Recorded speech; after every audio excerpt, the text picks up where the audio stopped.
மக்களுக்கு நவீன வசதிகளுடன் கூடிய வினைத்திறனான சேவையை வழங்குவதற்காக மத்திய பஸ் நிலையத்தின் வசதிகள் மேம்படுத்தப்பட்டுள்ளன.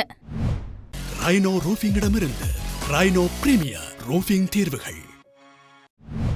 இதன் கட்டுமான பணிகளை முன்னெடுக்கும் பொறுப்பு இலங்கை விமானப்படையிடம் ஒப்படைக்கப்பட்டிருந்தது. இதற்காக அரசாங்கத்தின் பல்வேறு துறைகளும் தமது ஒத்துழைப்பை வழங்கியுள்ளன. இந்த திட்டத்திற்காக 424 மில்லியன் ரூபாய் மதிப்பீடு செய்யப்பட்ட நிலையில் தொழில்நுட்ப ஒத்துழைப்பு, மனித உழைப்பு உள்ளிட்ட அனைத்து பங்களிப்புகளையும் விமானப்படையே வழங்கியது. இந்த பஸ் நிலையத்தில் நவீன பஸ் தரிப்பிடங்கள், குளிரூட்டப்பட்ட ஓய்வறைகள், பயணிகள் அமர்ந்திருக்கக்கூடிய இருக்கைகள், பயணிகள் ஓய்வெடுக்கும் இடங்கள் அடங்குகின்றன. அத்துடன் டிஜிட்டல் திரைகளின் ஊடாக அனைத்து தகவல்களையும் அறிந்து கொள்ளக்கூடிய வசதி ஏற்படுத்தப்பட்டுள்ளமை இந்த புதிய மத்திய பஸ் நிலையத்தின் சிறப்பம்சமாகும்.